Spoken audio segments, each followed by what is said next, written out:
پرفکت هم کارتون خوب باشه. من پرفکت بیار هستم به همراه خانم شبنم ایکس و امروز اومدیم با یه ویدیویی که توی کانالمون گذاشتیم و کلی ویو گرفته و اونم ویدیوی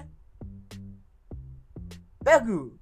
اصلا نذاشتی من سلام کنم حتی و هیچ حرفی ندارم جز اینکه اینجوری خیلی ذوق دارم به خاطر همینه.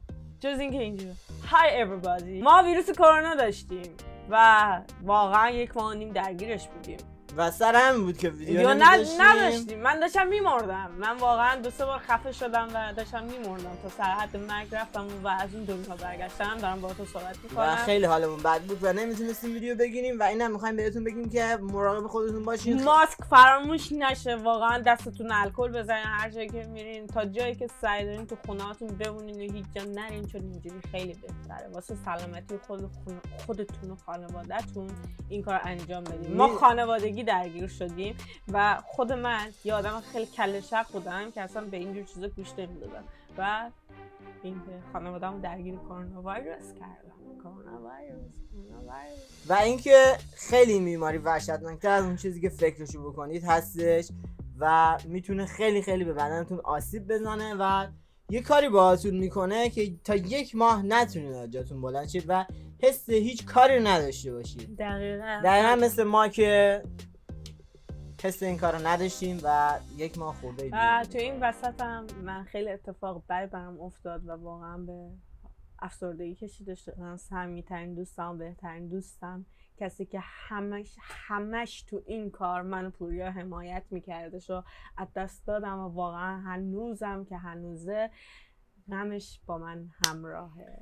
خب از غم و غصه دور میشیم و ما دوباره برگشتیم و قراره کلی بتر کنیم و قراره یوتیوب رو منفجر کنیم. اگه گفتی این ویدیو راجب چیه؟ و برای بازگشتمون ویدیویی که بیشترین ویو خورده بود براتون آپلود کنیم و خیلی دوستش داشتین. ویدیویی نیست جز ویدیوی خوراکی های شیرین عسل ورژن 2. ما سری قبلی خوراکی های شور شیرین عسل امتحان کرده بودیم ولی این بار اومدیم با خوراکی های شیرین عسل.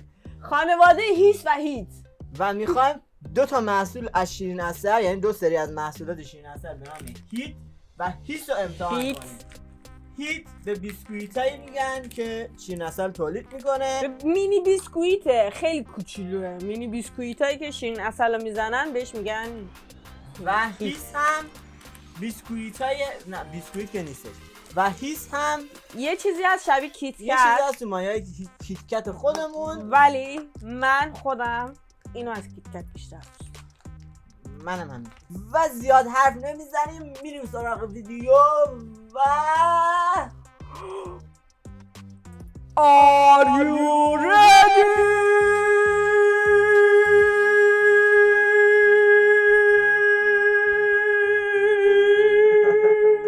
خیلی پرقدرت برگشتی. بقیش با منه. آقا این هیتایی که ما گرفتیم، دوباره اینو بهتون بگم، ما با هیچ اسپانسری قرارداد نبستیم بگین دارید تبلیغ شیرین عسل رو میکنین و فلان و اینجور حرفا. ما چون ویو زیادی خورده بود ویدیو قبلی و خیلی ازش راضی بودن اومدیم یه ورژن دیگه ازش درست کردیم. خب این هیتا 6 تا طعم داره. یه دونه طعم 2 تا طعم شکلات شیری و با کاکائویی، یه دونه طعم شکلات و فندق و طعم جدیدش که من اینو تا الان ندیده بودم و تست نکرده بودم، لیمو. اینم طعم بستنیشه، اینم طعم کاراملشه و اینها محصولات هیس هستن. اینا محصولات هیس هستن. طعم مختلف بودن. محصولات هیس زیاد نیستش. یه دونه فندقیشه، یه دونه فندقی سفیدشه، فندقی شیریه، یه دونه هم فندقی تلخه. این فکر کنم.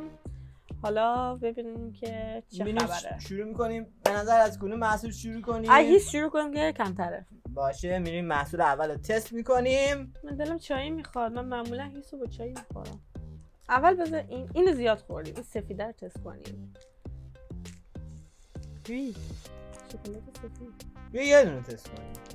خیلی زیاد میشه به نظرم، شیرینی زیاد دل آدم میزنه. نصفش. آره نصفش میکنیم. خیلی شیرینی قراره بخوره. داخلش دقیقا بامزه. داخلش یه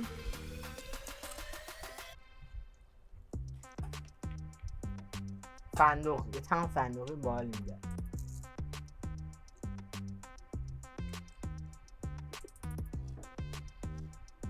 هم فندقش رو دوست داشتم ولی طعم شکلات سفید شیری خیلی میومد داخل دهنم. چطور؟ طعم شکلاتش خیلی زیاد بود، شیرین خیلی بیش از حد به نظرم شیرین اینو بود. همین یه نصفش میتونی بخوری، بیشتر از این نمیتونی بخوری. طعم فندقش خوب بود، تورته بیسکویتش خوب بود، در کل بد نبود ولی به نظر من اون چیزی نبود که من خودم دوست داشته باشم همچین چیزی رو امتحان کنم. دقیقاً منم چنین چیزی. نظر من اینجوریه. من به این محصول از 1 تا 10 شماره 5 رو بهش میدم، چون به نظرم متعادل بود دیگه، نمره منصفانه ایه به نظرم. من نمره 6 رو میدم چون که حالا هیس طعمش تو دهن من قشنگ میاد، یعنی دوست دارم طعمشو، ولی خب اینو یه ذره عجیب. آره این کم برام عجیب غریبه چون من شکلات سفید اصلا دوست ندارم. و میریم سراغ طعم بعدی که تلخ. طعم شکلات تلخه. به نظرم حالا جالب میاد اگه اون چیزی که از شکلات تلخ هست، این داخل بافت سفیده فندقی رو توش میتونید دوباره ببینید، بیسکویتیش هست ولی خیلی دیگه بیسکویته، روی شکلات تلخ احساس میشه. خیلی تلخه. طعم قوی، طعمش خیلی قویه. کسایی که شکلات تلخ دوست دارن اینو بگیرن واسهشون عالیه. علاوه اینکه شکلات تلخش طعم قابل قبولی داشتش، خیلی خوب بود، یعنی طعم شکلات تلخ و قشنگ شما احساس می‌کردین و یه ذره بیش از حدم بود، یعنی فکر می‌کنم شکلاتی که توش استفاده کردن قشنگ شکلات بالای تلخ 90% 98 اینا 90 اینا جوری اینا میگه. طعم تلخی هنوز ته ذهنم هستش و طعم فندقش زیاد احساس نمیشد. آره بیشتر طعم شکلات تلخش، طعم بیسکویتش احساس میشد ولی طعم فندق احساس نمیشد، شکلات بیشتر روش غالب بود و کسایی که شکلات تلخ دوستن به نظر من براشون یه خوراکی خوشمزه حساب میاد که منم همینجوری ام واقعا. و من به این محصول از 1 تا 10 شماره 7 میدم چون طعم خیلی باحالی داشت و به نظرم طعمش راضی کننده بود، ولی طعم فندقش نمیدونم چرا احساس نمیشد. من شماره 8 رو میدم چون که حالا به نسبت من طعم فندقش رو احساس کردم ولی خب شکلات تلخش بیشتر بود. خب منم از اونجایی که شکلات تلخ دوست دارم و طعمش برام جالبه، محصولم بر من جالب. این بعدی میریم برای محصول بعدی هیس که آخرین محصولشه، که آخر محصول هیسه. اینم شکلات شیریه، کریسپی ویفر. این خود کیتکته، کریسپی اینجوری بهتون بگم. این خود کیتکت، حتی از کیتکت هم واقعا فکر کنم خوشمزه تره از نظر من اینجوریه. اینو من خیلی دوست دارم. تست میکنیم، خیلی دیگه داریم شیرینی میخوریم.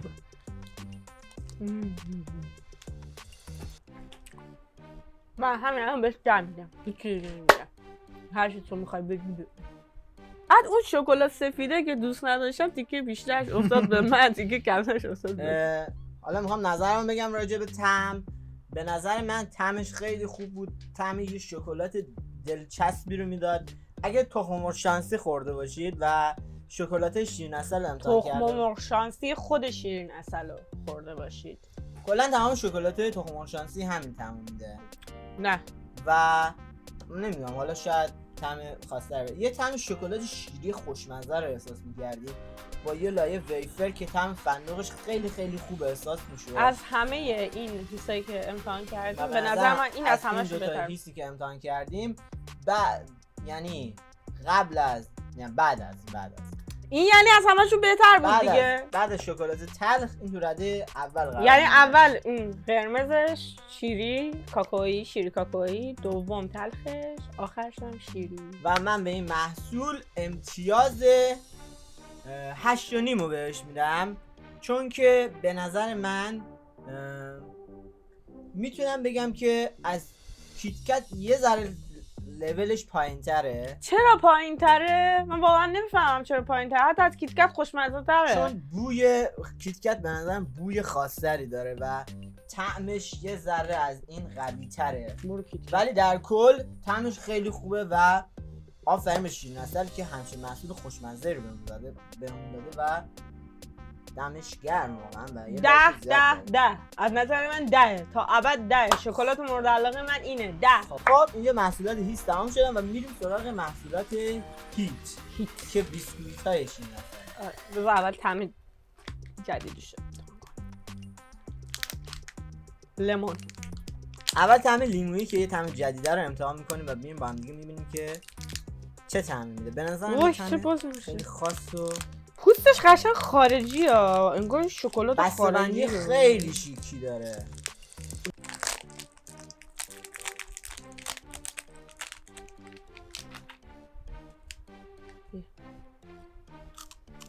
بوی لیمو میده خیلی جالبه.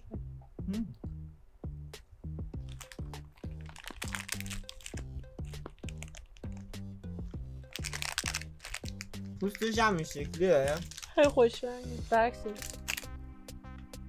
در ببر جلو دوربین. و قیمت ها رو نگفتیم. قیمت محصولات هیس هر کدومش 2500 و قیمت تمام هیتا 2000 تومنه. یعنی هر تمامی که بخوایم برداریم 2 تومنه. ببین این محصول خیلی خوشمزه است. مزه بیسکویت نوستالژی موقع مدرسه رو میده از نظر من.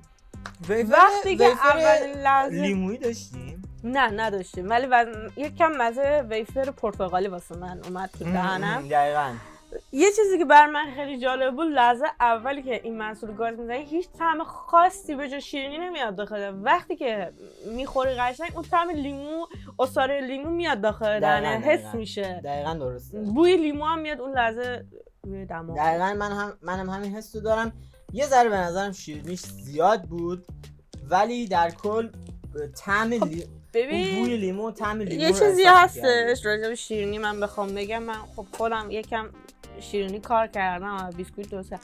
بیسکویت شیرینه، بیسکویت تلخ بود میتونستین این نظر بدین که آره مثلا این بیسکویت خیلی شیرین بوده، خیلی چی بوده. بیسکویت و شیرین باشه. شاید برای من این شکلی بود. واسه من و تویی که شکلات تلخ زیاد میخوریم یا مثلا شیرینی زیاد نمیخوریم، آره چنین چیزی هستش. ولی بچه‌ها من بهتون بگم من اصلا زیاد شیرینی نمیخورم و کلا شیرینی خور نیستم و علاقه زیادی به شیرینی ندارم. خب من به این محصول از 1 تا 10 نمره 6 رو میدم. خوب بود، بد نبود به نظر من برای یه میان وعده کوچک. به نظر من بوی خوبی داشتش، طعم لیمو خیلی خوب بود و در کل به این محصول امتیاز 6.5 رو بهش میدم. حالا اونقدر طعم جادویی نبود که بخوام بگم وا چه طعم جادویی، ولی جالب بود، خوشمزه‌ای تو دهنم احساس کردم، ولی در کل خوب بود و طعم 6.5 نمره 6.5 به نظرم. خب این یکی محصول هیت.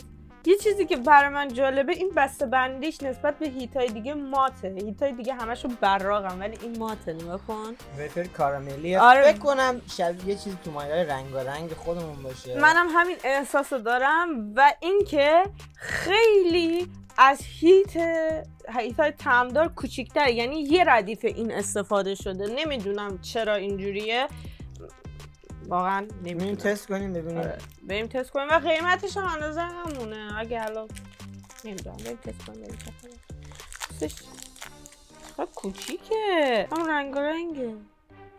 قشنگی رنگارنگ بزرگه این. قشنگ یه کوچیکی تست کنیم.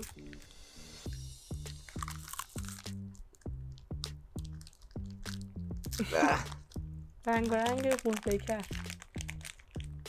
بافتش قشنگ 2 لایه کارامل روشه و 2 لایه نمیدونم چیه این یکی. بوی کارامل رو خیلی قشنگ احساس میکنی. همونه. قشنگ خود رنگارنگه. آره به نظرم رنگارنگه. قشنگ همون مزه رنگارنگو میده. بعد یه چیزی که برای من الان اومد داخل دهنم، نمیدونم تو حس کردی یا نه، یکم مزه نمک اومد داخل دهنم، یعنی یکم مزه شوری اومد داخل دهنم که داخل رنگارنگ مینو چنین چیزی وجود نداره. اما به نظر من نظرم متفاوته. به نظرم از رنگارنگ اصلی خوشمزه تر. آره من میگم رنگارنگ اصلی خوشمزه تره. داخل رنگارنگ مینو چنین چیزی وجود نداشته که یک کم طعم نمک بیاد داخل دهنت. من خیلی با طعمش حال کردم. من خوشم اومد. خیلی با طعمش حال کردم و بهش امتیاز 8.5 میدم. من امتیاز 7 میدم. من کلا رنگارنگ دوست ندارم. و میریم سراغ محصول بعدی که شیریه. ویفر شیری. شاید خوشم نمیاد. دوستش هم سفید. نمیشه یکیشو بگیم نصف کنیم؟ احساس کنم مرز قند گرفت. آره دقیقا احساس میکنم قند خونم خیلی بالا رفته. یکیشو نصف کن.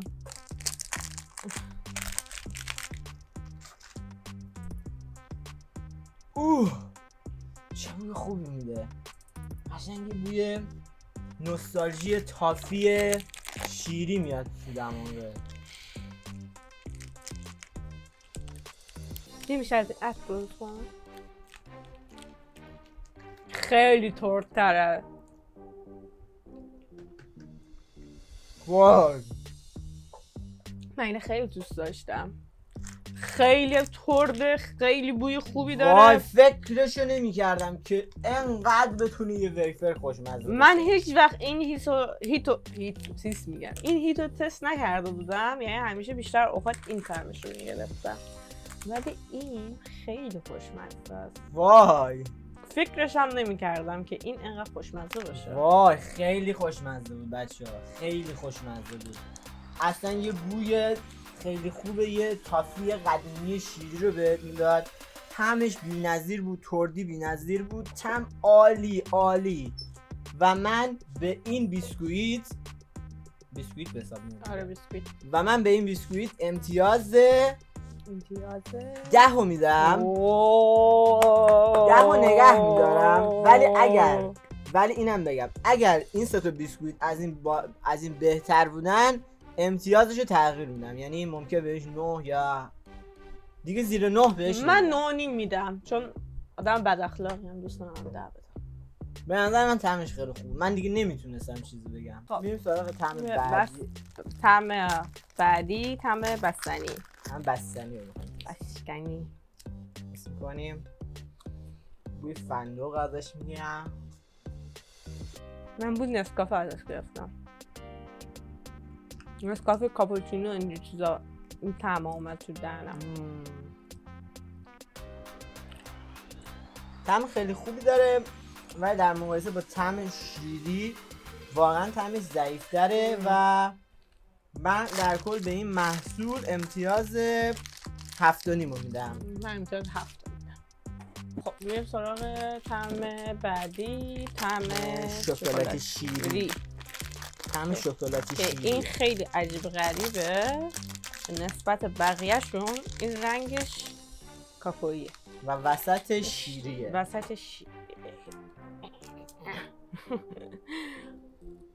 بوی شکلات شیری ازش حس می‌کنی، بوی کاکائو رو ازش میگیری. بعد طعم شیری این طعم بهترینشونه. بافتش هم ترده.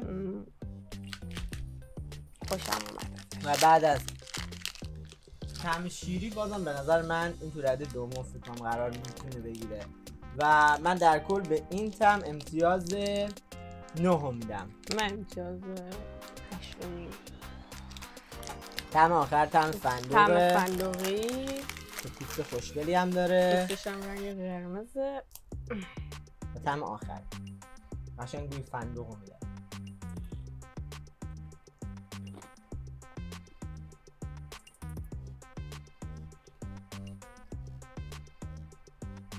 طعم فندق خیلی البته